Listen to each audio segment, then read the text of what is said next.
బాబు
మీరు పని చేసుకోండి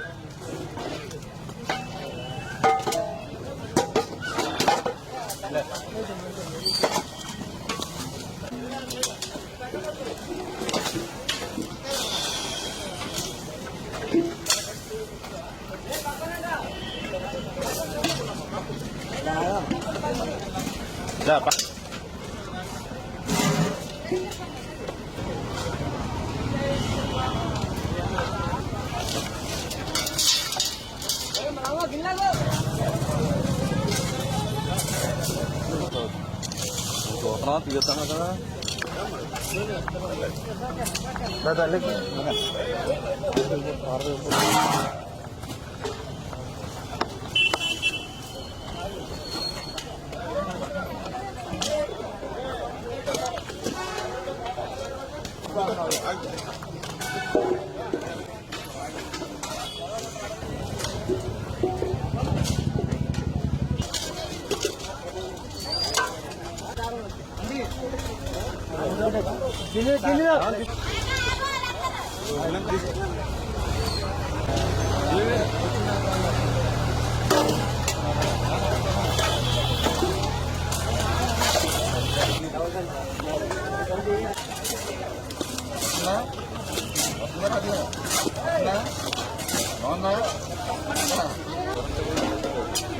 ఆంధ్రప్రదేశ్ రాష్ట్రాన్ని ఒక ఆరోగ్య ఆంధ్రప్రదేశ్ రాష్ట్రంగా మార్చాలనేటువంటి దృక్పథంతో నారా చంద్రబాబు నాయుడు గారు ప్రతి నెల కూడా 3వ శనివారం పారిశుద్ధ్య కార్మికులు అధికారులతో కలిసి ప్రజాప్రతినిధులు కూడా ఆ స్వచ్ఛ కార్యక్రమంలో పాల్గొమని ఏదైతే పిలిపించారో దానిలో భాగంగా ప్రతి 3వ శనివారం కూడా ఈ కార్యక్రమాల్లో భాగస్వాములు అవుతున్నాం.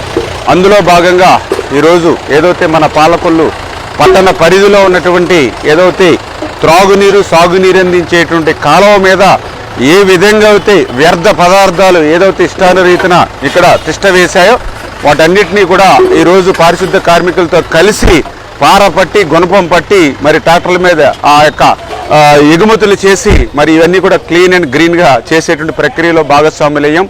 ఎందుకంటే ప్రతి వ్యక్తి కూడా ఆరోగ్యంగా ఉండాలి. ఆరోగ్యంగా ఉంటేనే తన పనులు తాను సక్రమంగా నిర్వర్తించగలుగుతాడు. ఆరోగ్యంగా ఉండాలి అని అంటే తన ఇల్లును ఎంత పరిశుభ్రంగా ఉంచుకుంటాడో పరిసరాలు కూడా అంతే పరిశుభ్రంగా ఉన్నప్పుడే ఆరోగ్యం బాగుంటుంది. ఆ ఉద్దేశంతో ఈరోజు ఆరోగ్య ఆంధ్రప్రదేశ్గా చంద్రబాబు నాయుడు గారి ప్రయత్నం. ఎందుకంటే గతంలో కూడా మనం చూసాం ఏదైతే జగన్మోహన్ రెడ్డి పాలనలో మరి ఆ రోజు మరి ఈ యొక్క మురికి ఆంధ్రప్రదేశ్గా ఈ రాష్ట్రాన్ని మార్చేసినటువంటి పరిస్థితి. ఈరోజు మేము అధికారంలోకి వచ్చిన తర్వాత చూస్తే జగన్మోహన్ రెడ్డి వారసత్వంగా ఏమి ఇచ్చాడయ్యా అంటే 80 లక్షల మెట్రిక్ టన్నుల చెత్తను వారసత్వంగా జగన్మోహన్ రెడ్డి మాకు ఇచ్చినటువంటి పరిస్థితి. మరి అటువంటి పరిస్థితి నుంచి మళ్ళీ ఆ చెత్తనంతా కూడా తొలగించి మళ్ళీ ఒక సంపద కేంద్రాలకు అంటే చెత్త నుండి కూడా సంపద సృష్టించేలా మళ్ళీ ఈరోజు చంద్రబాబు నాయుడు గారు మరి ఇవాళ ప్రయత్నం చేస్తున్నటువంటి పరిస్థితి.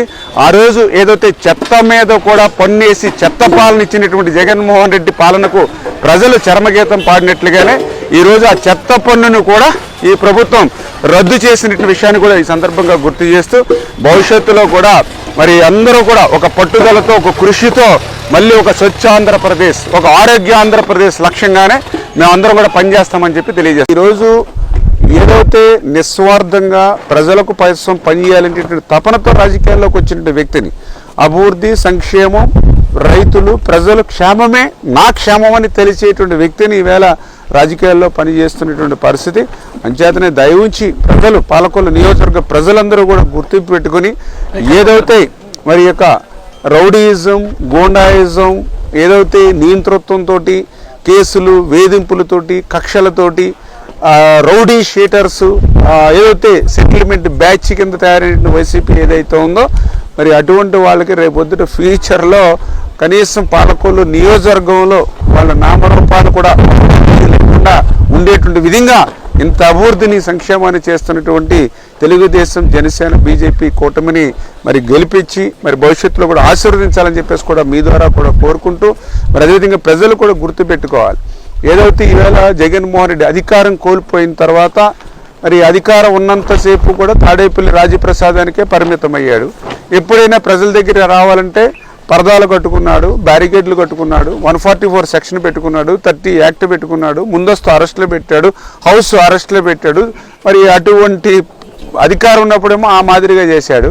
ఇప్పుడు అధికారం పోయిన తర్వాత కనీసం ప్రజలు ప్రతిపక్షానికి కూడా పనిచేయవని తీర్పిచ్చిన తర్వాత కూడా ఈరోజు ప్రజల మధ్య చిచ్చు పెట్టాలని, మతాల మధ్య, కులాల మధ్య, ప్రాంతాల మధ్య చిచ్చు పెట్టేటువంటి ప్రయత్నం తన అవినీతి పత్రిక, అవినీతి ఛానల్ ఏదైతే ఉందో, ఎందుకంటే ఆనాడు ప్రజల్లోకి రాలేదు, ఈనాడు ప్రజల్లోకి రాలేదు, తన అవినీతి పత్రికలోనూ అవినీతి ఛానల్లోనూ మరి అసత్యాలు అచ్చుగుద్ది ప్రజల్ని మళ్ళీ వర్గాలుగా, మరి మతాల వారీగా, ప్రాంతాల వారీగా విడగొట్టి ఆ యొక్క వేడి కాచుని ఏదో కాసుకోవాలనేటువంటి పరిస్థితిలో మరి ఇవాళ జగన్మోహన్ రెడ్డి వ్యవహార శైలి ఉంది. ఎందుకంటే మొన్న మనం చూసాం, మరి ఏదైతే ఒక 10 రోజులు అంతా కూడా ఒక ఎపిసోడ్ నడిపాడు. ఏదైతే పాస్టర్ ప్రవీణ్ కుమార్ గారు మరి ఆయన యాక్సిడెంటల్గా చనిపోయారని చెప్పేసి సాక్ష్యాలన్నీ కూడా వరుస పెట్టి కనిపిస్తున్నటువంటి దశలో వారి కుటుంబ సభ్యులు సైతం ఆ యొక్క దర్యాప్తు పట్ల సంతృప్తిని వ్యక్తపరిచినటువంటి దశలో మరి ఈ యొక్క వైఎస్ఆర్సీపీ అవినీతి పత్రిక, అవినీతి ఛానల్ మరి ఏదైతే ఆ యొక్క క్రైస్తవుల్ని రెచ్చగొట్టి ఆ యొక్క కులాల మధ్య మతాల మధ్య చిచ్చు పెట్టాలనేటువంటి ప్రయత్నం ఏ రకంగా చేసిందో మనందరం కూడా చూసాం. అదేవిధంగా ఏదైతే మొన్ననే మీరు చూసారు, ఏదైతే వక్స్ బిల్లుకి సంబంధించి రాజ్యసభలోనేమో అనుకూలంగా ఓటేశారు ఎన్డీఏ ప్రభుత్వానికి, మళ్ళీ బయటకు వచ్చిన తర్వాత మళ్ళీ మేము విభేదిస్తున్నామని చెప్తూ ఉన్నారు. సాక్షాత్తు ఈవేళ ఢిల్లీలో ఉన్నటువంటి పాత్రికేయ మిత్రులు కూడా చెప్తూ ఉన్నారు, పార్లమెంటు చరిత్రలో ఓటింగ్ అయిపోయిన తర్వాత విప్ జారీ చేసినటువంటి పార్టీ ఏదైనా ఉంది అంటే అది వైఎస్ఆర్సీపీ పార్టీ అని. అంటే గతంలో మనందరికీ తెలుసు డబుల్ స్టాండింగ్ రాజకీయం అంటే ఆంధ్రప్రదేశ్ రాష్ట్ర ప్రజలకు తెలుసు వైసీపీది.